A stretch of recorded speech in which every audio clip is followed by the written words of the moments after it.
Have you ever felt like your creativity has its own seasons? Like maybe it's hibernating when everything around you seems to be blooming. For me, every summer where the scorching heat of Cyprus makes all the plants wither and die, basically, I feel my creativity withering and dying with it. And I feel like all I can do is retreat and go into some kind of hibernation until the temperature drops again. This video is the kickoff of my September Seasons of Intention deep dive, where we're going to talk about seasonal living, seasonal creativity, the different phases we're in, how we can create routines or habits that can help us harness our creativity no matter which period we're in. And hi! If you're new here, this is the Uncharted Studio. Welcome. I'm Celine, and here we talk about creativity, about simple creative living, living a life that intentionally puts creativity at its core. Today we're going to start broad. We're going to tackle seasonal living, what this means, and why it even matters, especially when you're deep in summer mode, and in my case at least, it feels like that summer or creative winter will never end. Seasonal living might just sound like a Pinterest buzzword, something like eating pumpkins in October or switching to iced coffee in May, but it's actually rooted in something much deeper, in biology, in psychology, in your own natural rhythms. We are seasonal creatures. We are literally wired to change with cycles. Every cell in our body changes and dances to rhythms that we are barely even aware of, whether these are daily, weekly, monthly, or yearly, or even more. You've probably heard of the circadian rhythm, that 24-hour internal clock that tells us when to wake up, when to go to sleep, or when we're most craving chocolate. But beyond that, there are ultradian rhythms, smaller waves of energy that rise and dip every 90 minutes to 2 hours. And those can explain why you can't sit at your desk for 8 hours straight, no matter how much coffee you bribe yourself with. And then there are larger macro rhythms, the ones that are tied to the seasons, to years, to weather, to light. Many traditional cultures actually really valued this. The Japanese, for example, divided their year into 24 sections called the seki. I don't know too much about Japan. I haven't visited yet, but I'd love to go. It's a dream destination. And yet I find Japanese culture so inspiring. So imagine marking time, not by big blocks of winter, spring, summer, and fall, but by subtle changes like the insects are awakening or this is the first frost. This notion of so many seasons or a year broken down into so many smaller pieces seems so foreign to me, but on some level it also makes sense. And it reminds us that change is always happening, even when it comes to the smallest details. Modern science agrees that our mood, our energy, our creativity shift with environmental clues. There are studies in psychology that show that we aren't meant to stay in one perpetual state of productivity. We cycle, just like nature does. So you might have heard of or even experienced seasonal affective disorder, where your mood and energy levels fluctuate with the seasons.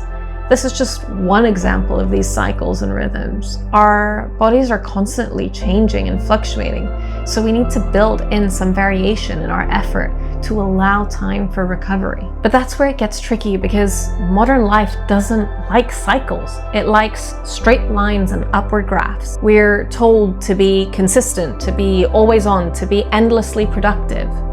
And yet we can't. Our bodies aren't built for that. Our creativity isn't built for that. Because the truth is, we're not machines, we're ecosystems. Think about it, a forest doesn't bloom 365 days a year. It bursts into green and then retreats into stillness, and even lets old growth break down to nourish the new. And that forest is still thriving, so maybe we should be more like the forest than gears in a machine. Maybe we should also grow and rest and turn endings into new beginnings. Because when we try to live our lives as if we're machines, we burn out. When we try let our lives flow like ecosystems, we just keep growing. I actually learned this the hard way. I grew up in Cyprus, where summer temperatures hit over 40 degrees Celsius, which is like 104 Fahrenheit. And I kept trying to force myself into these dream, productive, creative summers where I would get a million things done, when instead all that was happening was I was melted on the floor tiles, hoping to be able to get a breath when a cool breeze would come around. I remember even sitting at my desk, determined to get a project done that I was really excited about. And an hour later, zero progress was made on the project. Instead, I had reorganized my sock drawer, and the next day I had felt extremely guilty even about that. It just wasn't working for me. This heat for me was part of what spiraled me into a creative winter. And instead of honoring that time, that pause that my body wanted, I kept trying to push forward. I even call this my sad tomato season when I'm feeling humorous, or my season of brain death, or my annual creative apocalypse, when I'm not feeling so humorous. Because I was basically trying to harvest when it was clearly time to hibernate, leaving me stuck, sweating, unproductive, in hell's waiting room. Absolutely nothing grows when I feel like this. Nothing moves. My brain, my whole body, it feels like everything is on strike. Ideas shrivel, motivation dies, and hope just takes a sabbatical. So that's how I realized that for me, the calendar season of summer is my creative winter. It is not my creative summer. It's a time for me to get slow, to be reflective. It's a time for low energy and cozy effort. I read more in the summer. I travel more, I daydream more, and I let myself fill up and nourish my creative well. Then as the temperatures finally start to crawl down in September, I start feeling like I'm coming alive again, like I'm entering this creative spring. So now this is the 2nd of September. I'm feeling like it's the perfect time to start over and see where this new spring takes us. September is always the time when the notebooks come out and my creativity just comes out to play. So one of my biggest takeaways from this was that seasonal living, when it comes to your creativity, doesn't have to follow a calendar. It doesn't have to follow anybody's rules except your own. And you need to take a minute to pause, to listen, to see what your own body and your own rhythms are telling you, and honor those. So honor where you're at. This can change. This can change throughout your life. Just figure out where you are right now and find ways to harness that season of creativity that you're in and make the most of it so that you can keep growing and not burn yourself out. This is an invitation for you to notice what your actual creative weather is, because aligning with it will help you feel lighter. It'll help your whole life feel lighter. Two psychologists, Edward Deci and Richard Ryan, they created self-determination theory. They found that we thrive when our actions feel intrinsically aligned. When what we're doing actually matches our internal needs and our values. Seasonal living is one of the ways that you can honor that alignment. So basically, that sense of alignment boosts motivation and well-being. It's basically the opposite of burnout. So instead of forcing productivity when your energy is asking to rest, or forcing yourself to slow down when your energy just wants to run ahead and play, you're able to sync this inner and outer rhythm and then not feel like you're at war with yourself. You'll feel this deep sense of freedom. So before we dive into the 4 seasons and how you can tell them apart, I want you to hear this clearly. You don't have to match the calendar. You don't have to match your neighbor. You don't even have to match past you. Your seasons are your own, and noticing them is the first step to living more intentionally. Creativity doesn't move in a straight line. It moves in seasons. It flows just like nature, and each season has its own rhythms, its own purpose. Creative spring is the season of beginnings, Ideas sprout like weeds. They're wild, they're messy, they're full of potential. This is when you're brainstorming, you're filling notebooks, you're following rabbit holes on Pinterest at 2 a.m. Creative summer is the season of doing. This is when you're in flow. Your energy is high and you're moving ideas forward with momentum. It's long work sessions when you lose track of time, that buzz of productivity where projects actually start to take their steps. Think of it as the growth season. You've planted the seeds already, inspiration has struck, and now you're in the process of building, of writing, of painting, of coding, editing, whatever it is that brings creativity to your life. Now, here's the reminder. This doesn't have to be literal summer. For some people, their creative summer might happen in January, or right after a big life shift, or in a season where everything just feels aligned. It's not about the calendar, it's about the creative flow. Then comes creative autumn. It's the season of gathering and reaping. It's about refinement, editing, curating, finishing, sharing. You take what you grew in spring and what you cultivated in the summer and you harvest it in autumn.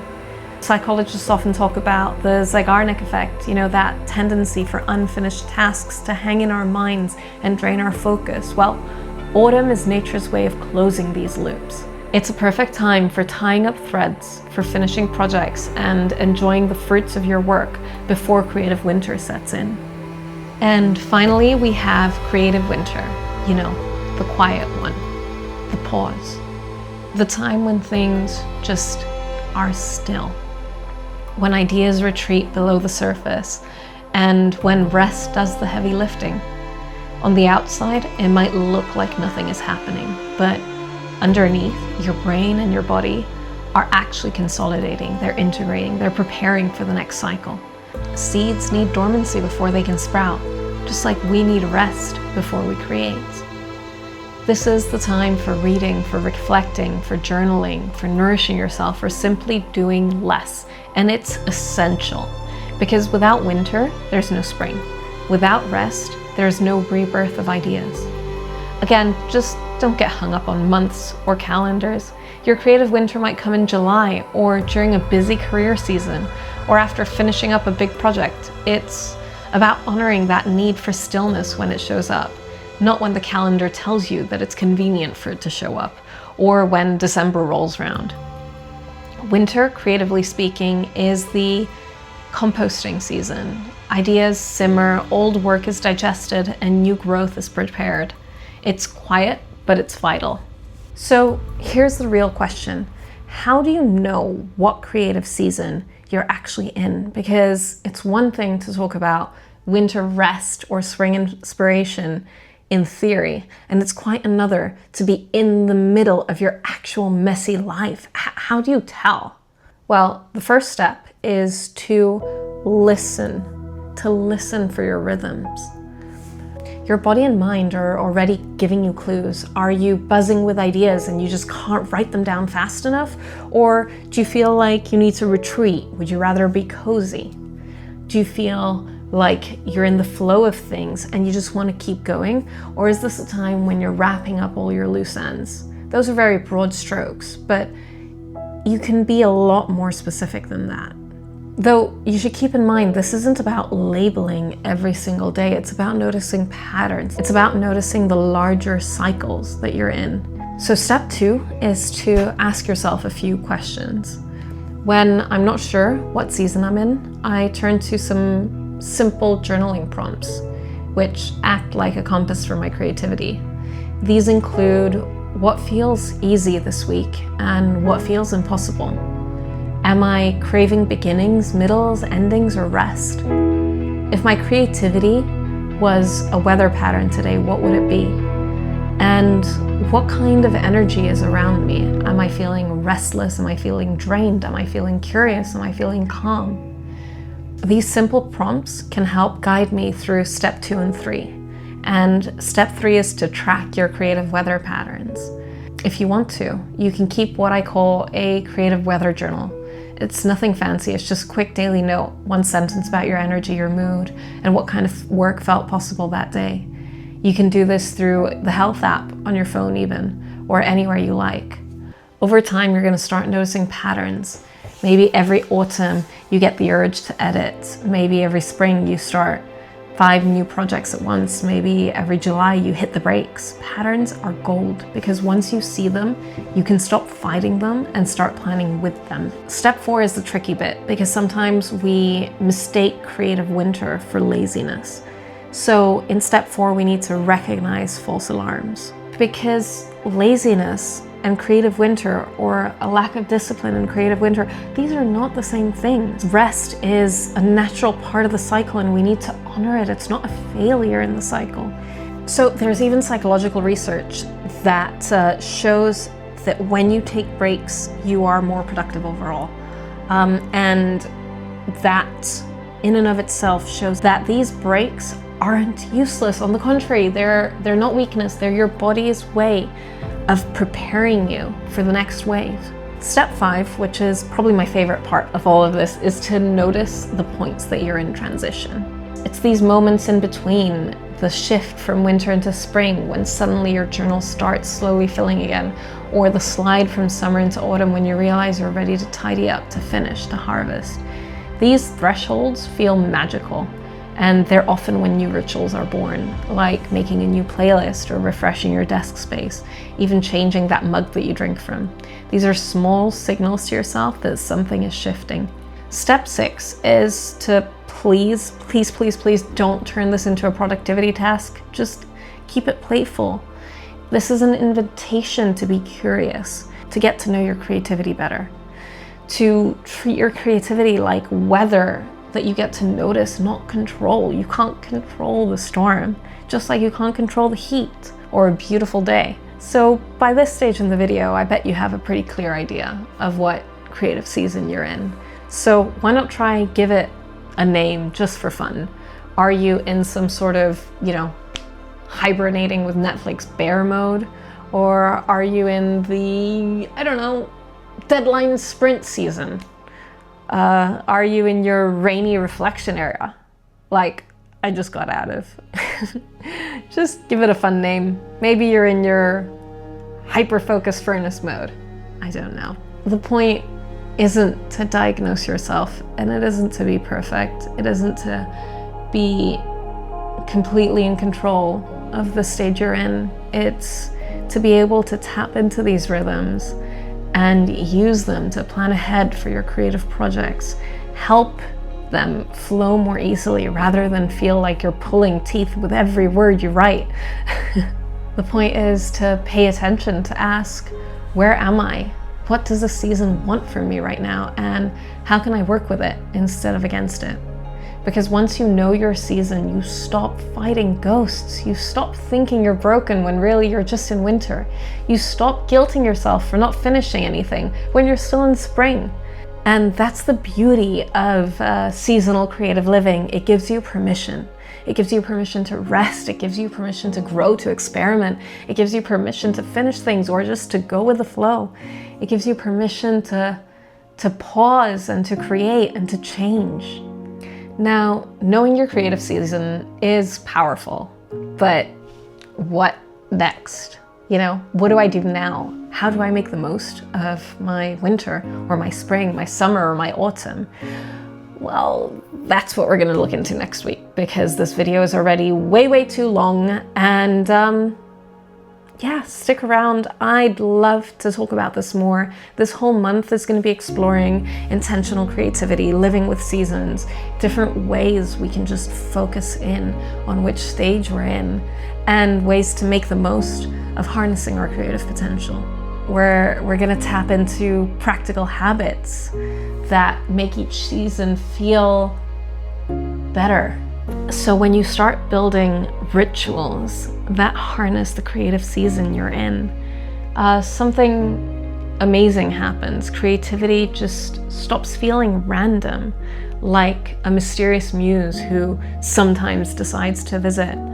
Instead, this muse stops being a guest and morphs into your housemate. And these creative rituals are the way you make your house cozy for her to make sure she just keeps showing up for you. So here's the heart of it. creativity has its seasons, and these aren't the ones that the calendar or your productivity app or whoever demands from you. They're the ones you're actually living right now. Spring is when ideas sprout. Summer is when they come to grow. And then autumn is when you're ready to share them with the world, when you're ready to harvest your ideas. Winter is that rest before the cycle starts again. Seasonal living isn't about perfection. It isn't about curating a life that's ideal. It's about noticing. It's about noticing what's true for you and about noticing how you can work with it instead of against it. So if this resonated, I'd love for you to stick around for the rest of September.